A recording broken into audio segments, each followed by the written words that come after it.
Good morning. 1 Peter 4, verse 15. Still in the context of suffering as an exile.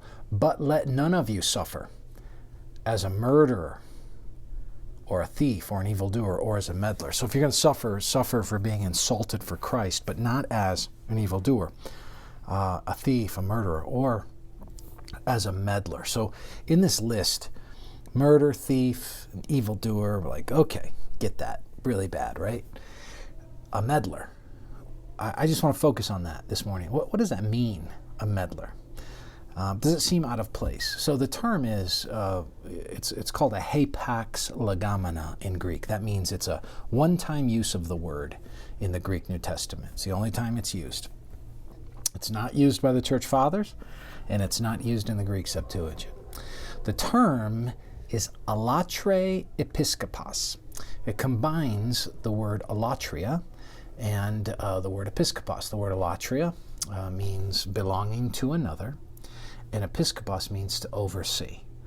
So in other words, you're overseeing someone who belongs to another, or that which belongs to another. Think about that. This idea of meddling is getting in the business that belongs to another. You're putting your nose in and overseeing the business that belongs to another person. Now, isn't it interesting?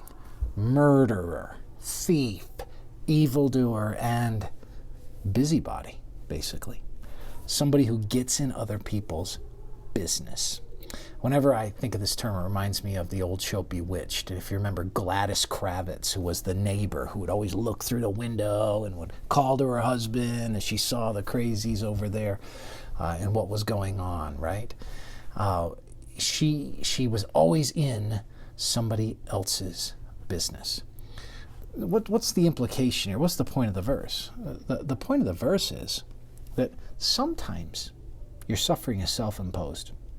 Sometimes, of course, as a murderer, a thief, an evildoer, but sometimes even as a meddler, somebody who just gets in other people's business and then things come crashing down around you, you should have just kept your nose clean. You should have just stayed out of stuff. You should have just kept your nose out of it. You should have just minded your own business. And so sometimes what you need to do is honestly assess if you're suffering. Are you getting the raw deal? Or are you actually suffering because you kind of brought it on yourself, because you didn't mind your own business, because you sinned? So think through that. Very practical, but something I think the text points out that sometimes we overlook in our lives.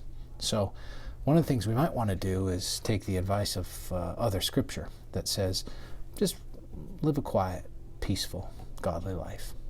Think through that today, and may the Lord bless you.